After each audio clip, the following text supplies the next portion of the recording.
Guys এই ইঁদুর অন্য ইঁদুরের কাছে চিঠি পাঠায় এবং তাদেরকে পার্টিতে ইনভাইট করে। তো তারা যাতে বিড়ালের কাছে ধরা না পড়ে তার জন্য এই ইঁদুর এদেরকে সাবধানে নিয়ে যাইতেছে। তো এক এক করে সকল ইঁদুর লিফট উঠে যায়, না মানে ভাবা যায় ইঁদুরদেরও আর লিফট আছে। ये सब क्या देखना पड़ रहा है? अच्छा है मैं अंधा हूँ। Hello baby. আর এইখানে এই বলদকে দেখেন যে কিনা তার লেজ দিয়ে বোতল খোলার চেষ্টা করতেছে।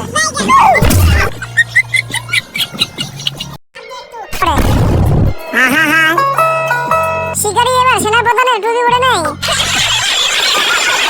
গাইস কুত্তা তার পরিবারকে নিয়ে ভ্রমণে যেতেছিল, তখনই তাদের সামনে একটা নদী পড়ে। তো কুত্তা কি করে একটা রশির সাহায্যে ওই পাড়টাকে এই পাড়ের সঙ্গে যুক্ত করে দেয়। ये सब क्या देखना पड़ रहा है?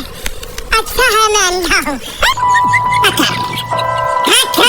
তো কুত্তা এবারে এখানে এসে তার গাড়ি থেকে একটা বাস্কটা দিয়ে দেয় এবং এই ছোট্ট বাস্ক থেকে একটা বিশাল বড় বাড়ি তৈরি হয়ে যায়।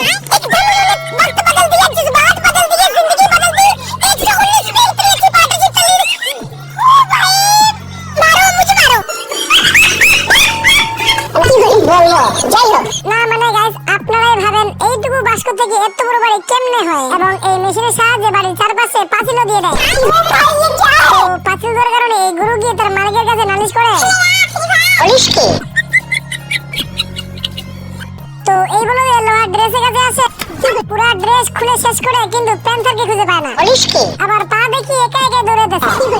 এখন এই বলদে ভাবছে যে প্যান্থার হয়তো এর ভিতরে আছে। তো বলদে জুতা উঠিয়ে খেয়াল করে, মানে এইটা কি গাইস, এইটা তো চোখেই দেখা যায় না, এইটা আবার জুতা নিয়ে কেমনে দৌড়াইলো। না মানে কি বলবো, আমার তো মাথায় কাজ করতেছে না।